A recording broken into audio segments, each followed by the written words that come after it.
d'être là. Donc, je m'appelle Fanny Muller, comme il l'a si bien dit. Je voulais remercier, avant de commencer, la CCI de nous accueillir et les SAD de Reims, Emeline ainsi que Véronique Maire. Alors, le projet que je vais vous présenter ce soir, il s'intitule Forme de rencontre. C'est un projet qui fait suite à un premier volet du même nom que j'avais développé pendant un diplôme à l'ENSI Les Ateliers. Alors je ne vais pas faire une présentation chronologique du projet, je vais aborder certains points avec des mots-clés et si vous avez des questions à la fin, évidemment, on pourra revenir sur tous les points. Voilà.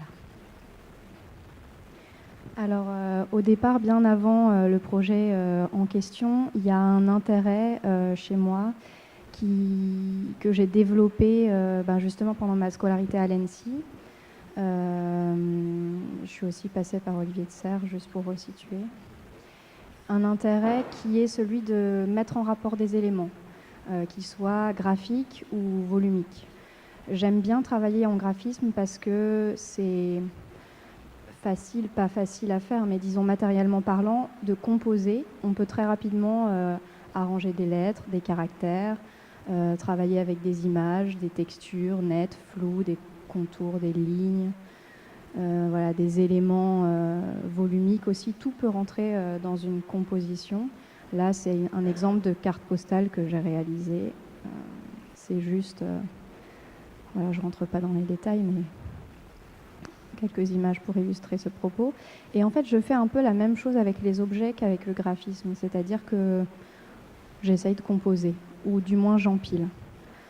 Alors, pour moi, l'empilement, ça a un intérêt parce que c'est plus facile d'observer les objets en interaction. Par exemple, là, on voit les caractéristiques communes entre les deux. C'est la transparence, et on voit les caractéristiques qui diffèrent, ce sont les couleurs et les motifs des deux verres. Ici, on voit un contraste entre une transparence du verre, enfin c'est du plastique, et un socle en bois, etc. Ici, on voit une redondance des formes un peu comme embouées, quoi. Ici, on voit que le bleu revient dans l'objet du bas, alors que peut-être sans l'objet du haut, on ne l'aurait pas vu. Voilà, c'est un exemple.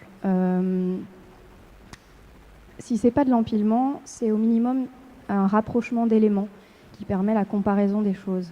Je fais beaucoup de collections.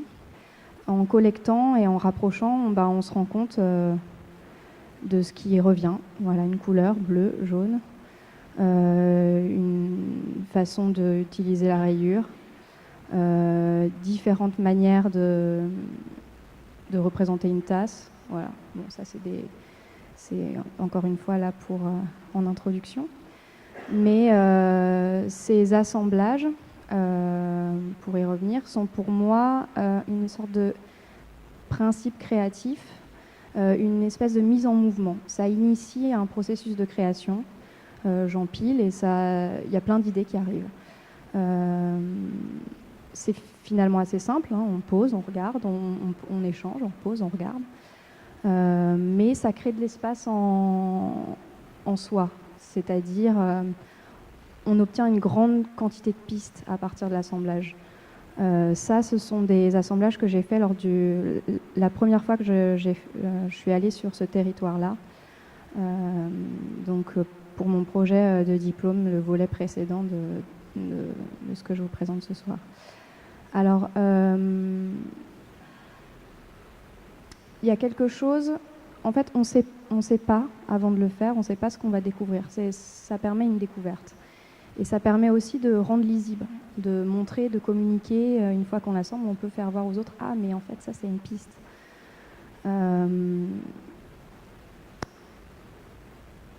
Alors, avant l'assemblage, il y a bien sûr une étape préalable qui est celle du choix des éléments à assembler. C'est un processus qui peut se faire hors sol, comme ce que je vous montrais tout à l'heure. C'est une collecte d'objets à Emmaüs ou de se ramener de voyage. c'est une activité assez réjouissante qu'on peut faire pour soi, dans son coin.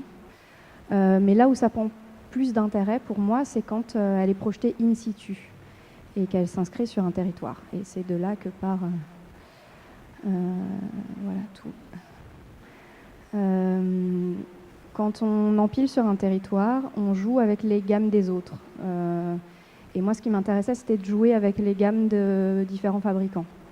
C'est une façon de s'emparer de formes existantes. C'est-à-dire, on ne part pas d'une feuille blanche, mais on va regarder les objets qui sont là.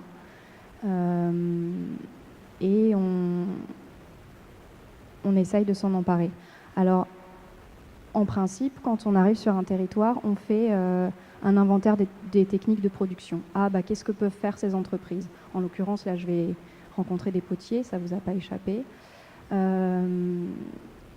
alors il y a toute une partie où on fait l'inventaire. On peut mouler, on peut tourner, on peut presser, ok, il y a cette machine. Mais donc là, ce qu'on peut faire, c'est des fiches. Je fais souvent des fiches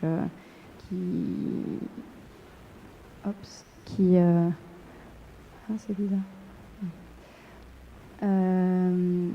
Pour résumer en fait toutes les procédés techniques possibles. Mais l'assemblage, il me semble, en tout cas pour moi, c'est une façon d'être plus qu'attentif aux techniques, à l'écoute des spécificités territoriales et identitaires d'un lieu. C'est-à-dire qu'on considère le passé, ça aiguise un peu la curiosité d'observer les objets et de les manipuler. Alors souvent, ça se double de visites au musée et puis de lecture, de documentation. Voilà. Donc ce processus d'assemblage, c'est l'objet de mon mémoire à l'ANSSI Les Ateliers et c'est sur quoi j'ai travaillé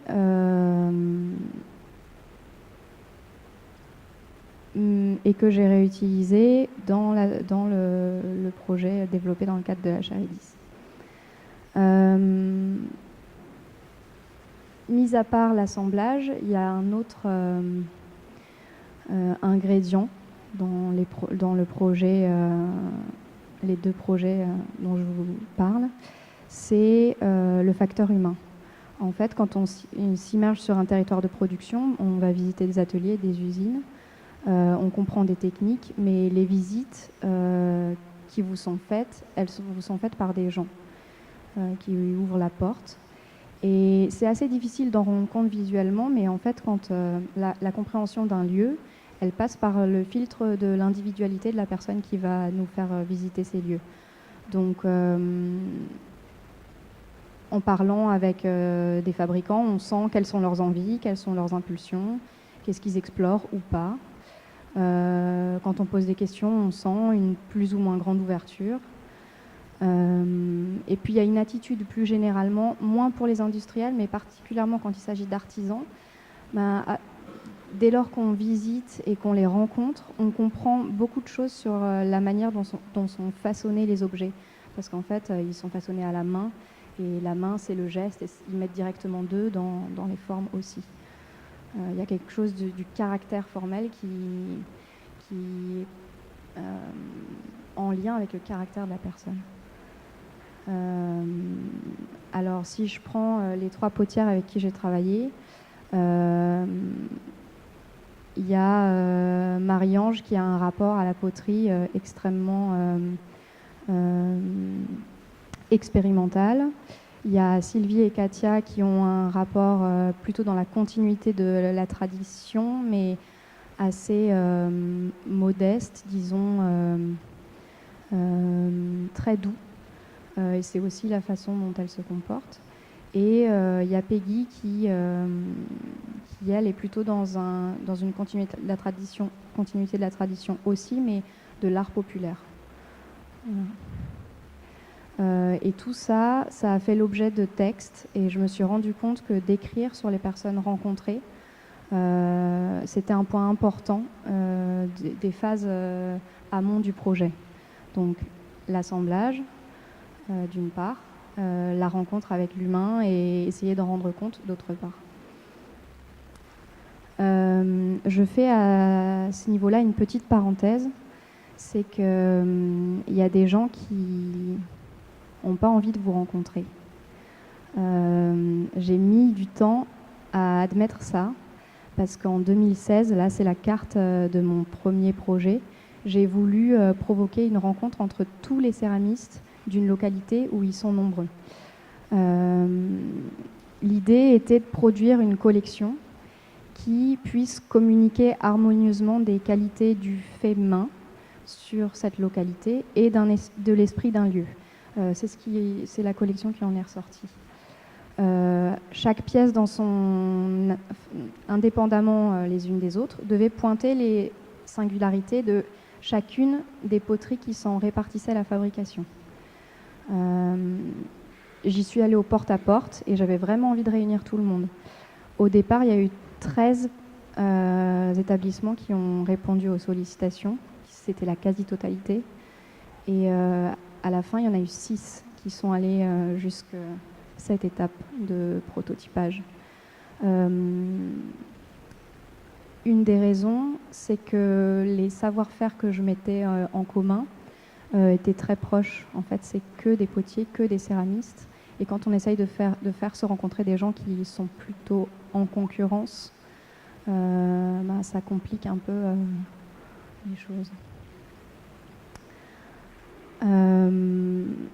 En fait, malgré toutes les étapes que j'avais imaginées pour gagner leur confiance, les réunir, je ne pouvais pas remonter l'histoire. Il y avait des rancœurs qui se transmettaient de génération en génération, qui remontaient parfois à l'époque des parents, parce que voilà, c'est des...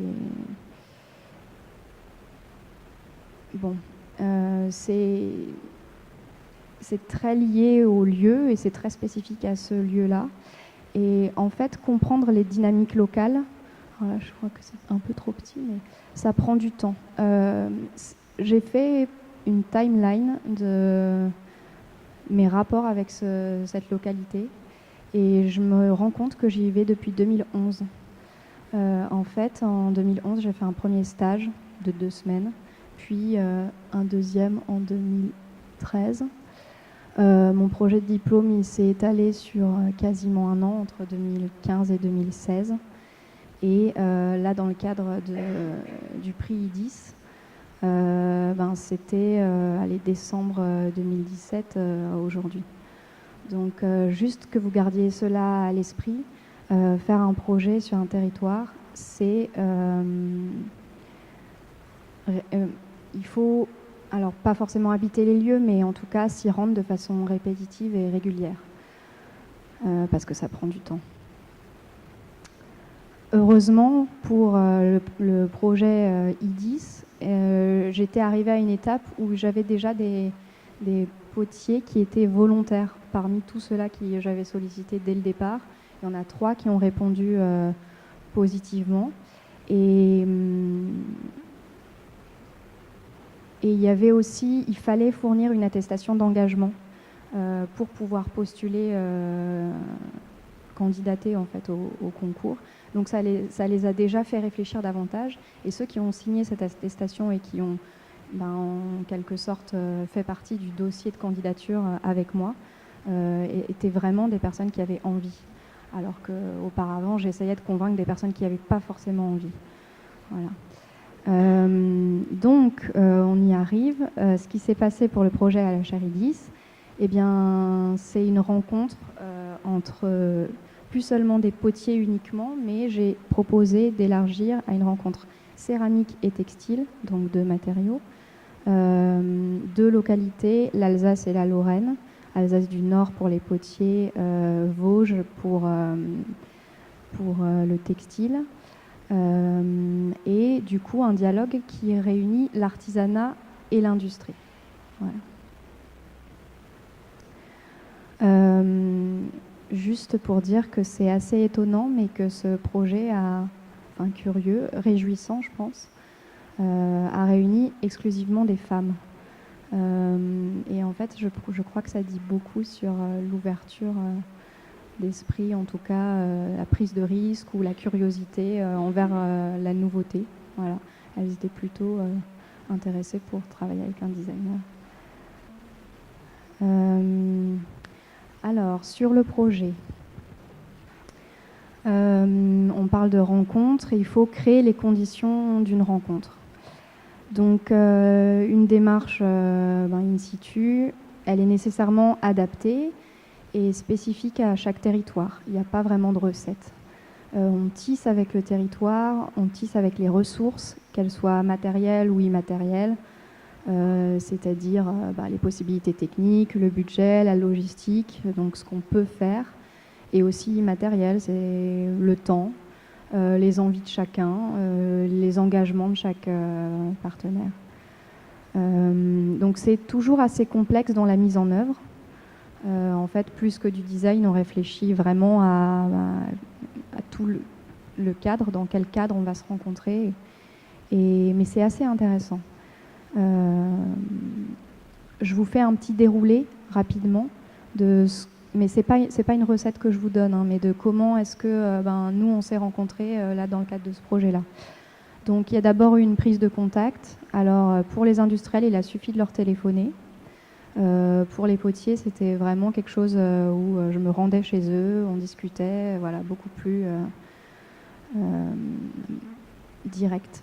Ensuite, pour appréhender les techniques de production et les personnalités, je suis allée visiter, moi, individuellement, chaque potier et chaque industriel. Donc ça, c'était en janvier.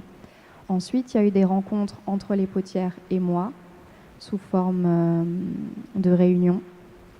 Alors là, ça a été assez intéressant. Alors une rencontre entre les potières et moi et une rencontre entre les potières sans moi. J'avais envie qu'elles commencent à tisser des liens sur leur village alors que j'étais pas là. Pour ça, j'ai imaginé un petit exercice processus où je leur demandais d'aller, donc je leur donnais une grille comme ça, en leur disant toujours qu'elles peuvent déborder la grille, que c'est juste une base et qu'ensuite elles font ce qu'elles veulent, mais une sorte de feuille à remplir où elles devaient aller dans la boutique de leur voisine concurrente et choisir des objets qu'elles aimaient bien de ce que faisait leur voisine. Je l'ai fait aussi.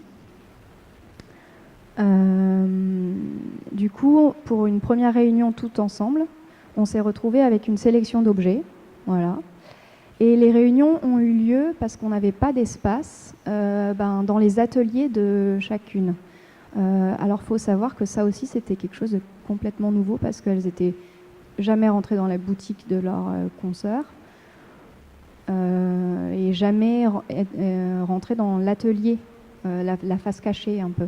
Et il y a toute une histoire dans le village on m'avait parlé d'espionnage à l'époque, de techniques, on n'avait pas le droit de rentrer dans les ateliers des autres, ils étaient fermés à clé, etc.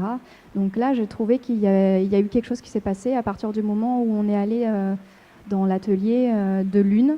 Alors au début, elles étaient un peu frileuses, et puis petit à petit, on est allé, chacune, elles se sont volontairement proposées, cette fois-ci, on fait chez moi. Et on prend des pizzas, ok, on fait ça convivial, on se fait un petit endroit, regardez, en fait, voilà, bienvenue. Donc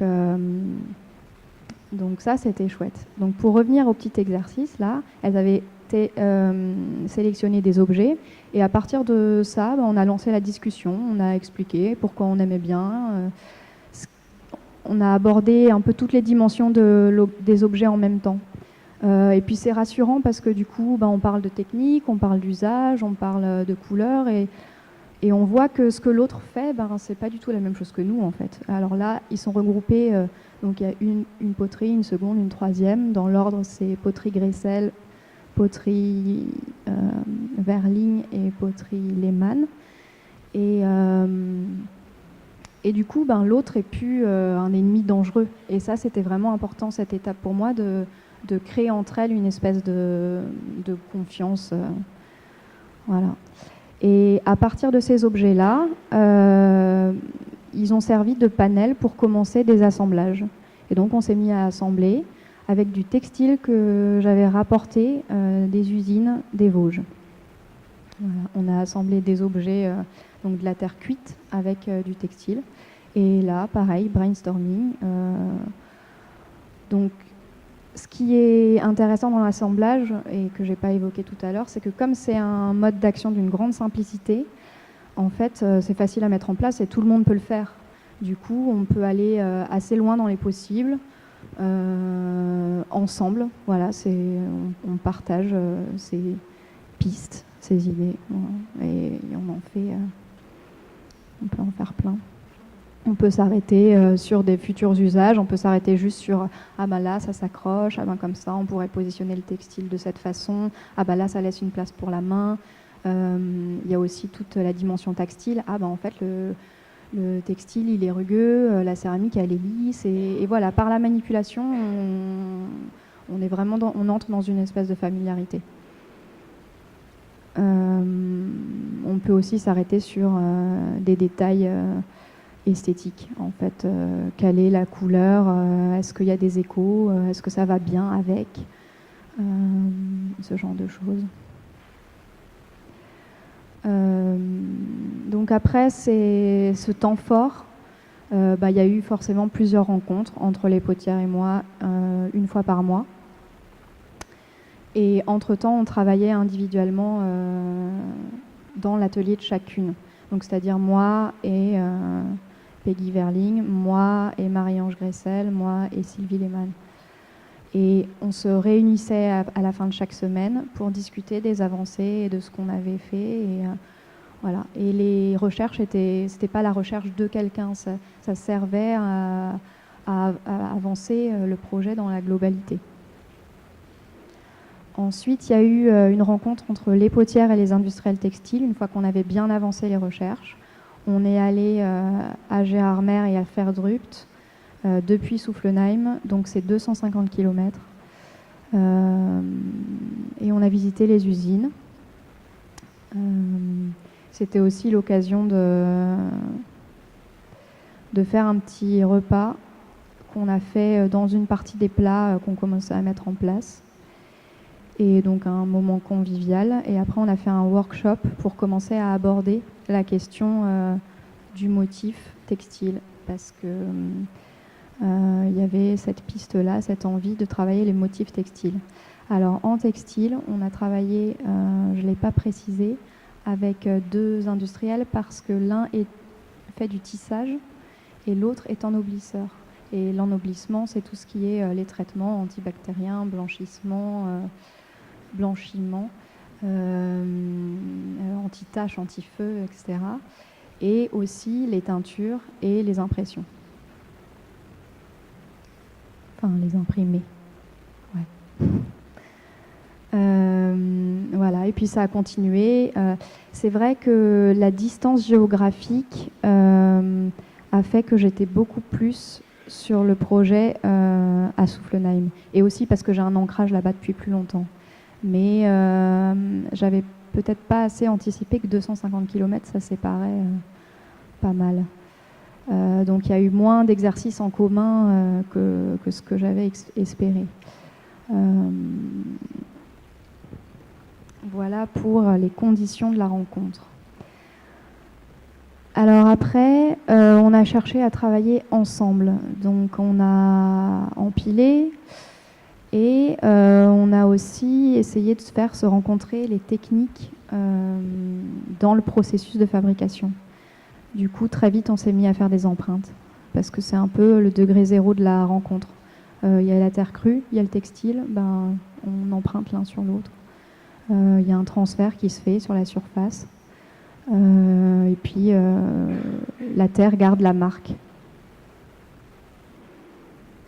Donc d'abord, on a emprunté à plat, on a fait des empreintes avec toutes les techniques possibles en céramique, du moulage, du travail à la plaque, du pressage. Et très vite, on a fait des empreintes de textiles plissés, froissés.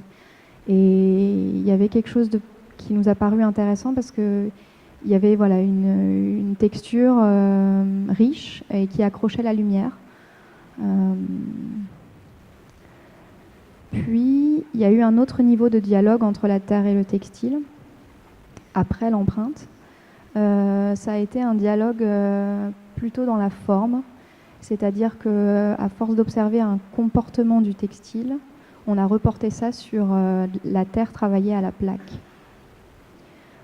Du coup, là, c'est un autre niveau, c'est-à-dire comment comment le textile transforme la céramique, voilà, plutôt dans la forme. Elle gagne en fait en souplesse.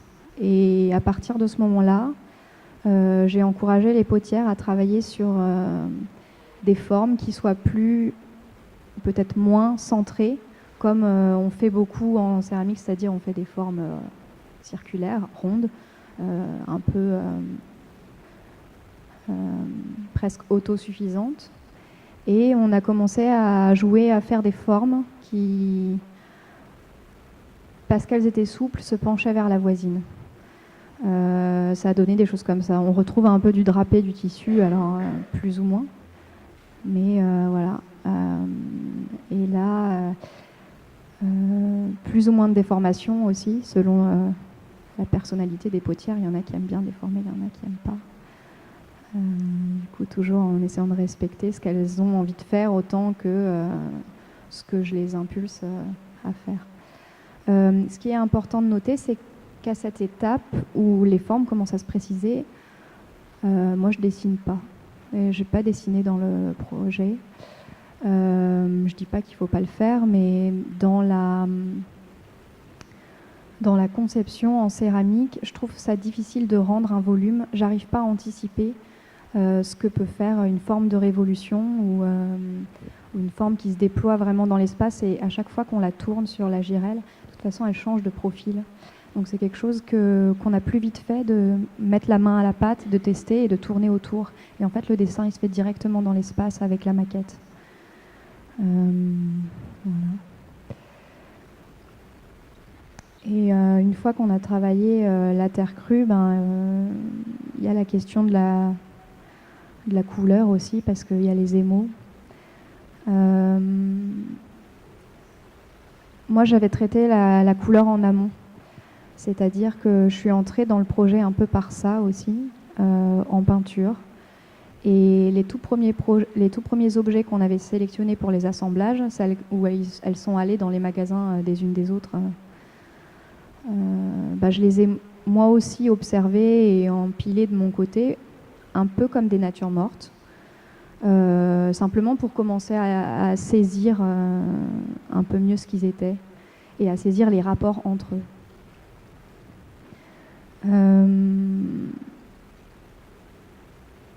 Et puis rapidement, parce que j'étais en train de peindre, je me suis mise à intégrer le textile et à les peindre drapés ou en boule.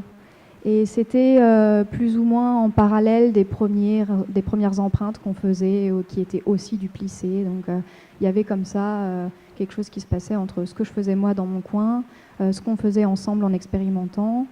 Et il y a eu quelque chose qui m'a plu, c'était que d'un coup, ce qui était du papier, et donc une surface, avec le textile plissé peint, gagnait une qualité sculpturale. Et du coup, il y avait une espèce d'illusion d'optique tactile que j'ai trouvée intéressante.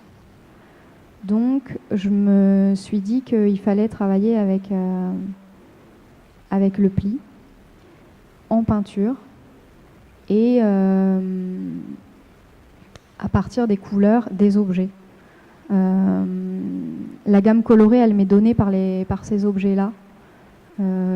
Toujours les mêmes, ceux du début, qu'on avait sélectionnés dans les magasins. Et en fait, au fur et à mesure, on a discuté ces gammes avec les potières, elles ont un peu évolué. Donc ça a donné ce que vous avez peut-être pu voir en arrivant. Voilà, on s'est arrêté sur une certaine gamme. En fait, c'est une espèce c'est un mélange entre plein de couleurs. C'est une harmonie qui est polychrome. Parce qu'elles font toutes des choses différentes. Et il me semblait intéressant de travailler comme ça sur comment assembler, en plus de leur technique, leur gamme colorée, voilà, mais peut-être de manière un peu plus hétérogène que si on travaillait avec une seule personne.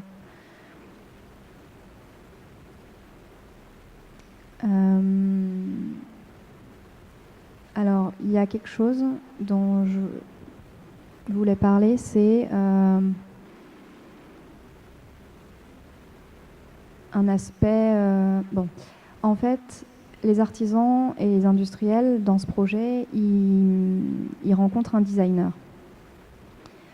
Mais ils rencontrent un designer qui est moi. Du coup, je crois que tout comme dans les productions céramiques, des unes des autres, qui reflètent un peu de leur personnalité, j'ai une manière personnelle d'envisager le design. Que je vous ai un peu décrit tout au début. J'arrive sur ce territoire avec ce que je suis, c'est-à-dire nourri des pratiques d'autres artistes, c'est-à-dire après l'écriture d'un mémoire, c'est-à-dire concerné par la mise en relation des formes, intéressé par la couleur, par ailleurs. Et ça a un poids dans le projet. Lors du premier volet, ce que j'avais fait, c'était un lien entre la production et le paysage. J'avais empilé, j'avais travaillé les couleurs en rapport avec les localités. Et puis, je m'étais aussi focalisée sur les contenus alimentaires des plats, et j'avais travaillé ça en rapport dans une logique d'usage autour de la pâtisserie. Dans le cadre du deuxième volet, ce projet-là, j'avais d'autres considérations et j'étais intriguée par les rapports entre premier plan et second plan à ce moment-là, quand je me lance dans Forme de rencontre 2. Du coup, je me lance sans savoir ce que je cherche précisément, mais j'ai quand même sollicité ces deux domaines d'activité de ma propre initiative. Et donc par affinité. En fait, il faut choisir des personnes pour se rencontrer, ou des savoir-faire. J'ai choisi céramique et textile parce que j'aime bien la céramique et le textile, peut-être. Et il y a une logique d'usage. Il y a le cadre des arts de la table, qui est un domaine où la céramique et le textile ils se côtoient déjà. Mais les arts de la table, c'est aussi le sujet de nature morte. Et en fait, comme j'aimais faire de la peinture, j'avais envie de peindre. Et donc, j'ai choisi du textile et de la céramique. Parce que j'anticipais dans le textile peut-être un support liant, une sorte d'arrière-plan communicant. Il y avait une complémentarité du toucher aussi qui m'intéressait, c'est-à-dire une gamme de sensations à travailler. Quelque chose entre le chaud, le froid, le doux, le rugueux, les glissements, les accros. Du coup, quand sur ce projet, je focalise mon attention sur le pli, bien sûr, ça découle d'un processus commun, mais aussi, il y a eu 1000 autres expérimentations et il a fallu choisir. Et le choix, il est de ma responsabilité, donc il est assez personnel. Pour moi, il solutionnait des choses, comme je vous ai expliqué, ça permettait de faire dialoguer premier plan, deuxième plan, parce que la nappe est bidimensionnelle et que les objets posés dessus sont tridimensionnaux. Et du coup, voilà, on a travaillé comme ça le pli, la courbe, l'ondulation et les gammes colorées. C'est comme une tentative d'écriture. C'est-à-dire qu'il y a plein d'ingrédients sur ce territoire et avec les ingrédients ou avec les lettres d'un alphabet, je vais essayer d'écrire quelque chose. Et je pense que si vous étiez allé sur ce territoire, vous auriez fait un autre projet et chacun aurait fait quelque chose d'autre. De toute façon, on voit bien quand on est un groupe d'étudiants, on aborde une problématique de plein de manières. Donc il y a aussi de la personnalité, même quand on fait un projet in situ, je crois. Et d'ailleurs, entre cette proposition-là qui est Forme de rencontre 2 et cette proposition-là qui est Forme de rencontre 1 et qui était des résultats du premier, du diplôme, on voit bien qu'il y a une évolution dans l'écriture et qu'ici c'était quelque chose d'un peu moins expressif, je crois. Voilà. Alors, Là, il y a 3 pièces maîtresses. Celles d'en haut ont été réalisées par Peggy, celles d'en bas à gauche par Marie-Ange et en bas à droite par Sylvie. Et en fait, dans chacune des pièces, quand on les a faites et dessinées ensemble, c'est pas seulement moi, c'est aussi elle. Et j'essaye dans chacune des formes de comprendre jusqu'où elles ont envie d'aller et de proposer. Et voilà, c'est toujours une espèce de compromis. Et on valide en commun. Voilà. Pour tout ce qui s'est passé pendant le projet. Qu'est-ce qu'on a à l'arrivée? Alors à l'arrivée, il y a une démarche en design et cette expérience que j'ai faite, qui prend du temps, qui a un intérêt pour peut-être la recherche, et il existe des produits de cette recherche, c'est-à-dire un catalogue, un nuancier, des fiches récapitulatives. En fait, tout ça, c'est partageable. Et n'importe qui arrive sur ce territoire aujourd'hui, j'ai défriché un peu les choses. Et donc, ça reste. Voilà, là, on a des nuanciers. Je soigne la forme de ces choses-là de façon à ce qu'elles soient transmissibles. Ensuite, ce qui reste, pour les partenaires, alors il faudrait plutôt leur poser la question, mais je crois que elles ont gagné de ce partage, déjà individuellement, peut-être pour leur pratique, tout en intégrant des enjeux collectifs, la transversalité, la complémentarité de leur savoir. Et je pense que le terrain de production a été rendu plus fertile, enfin j'espère. Et du coup, on a donc cette proposition qui sont une nappe. Alors pour l'instant, elle est à l'état de prototype papier.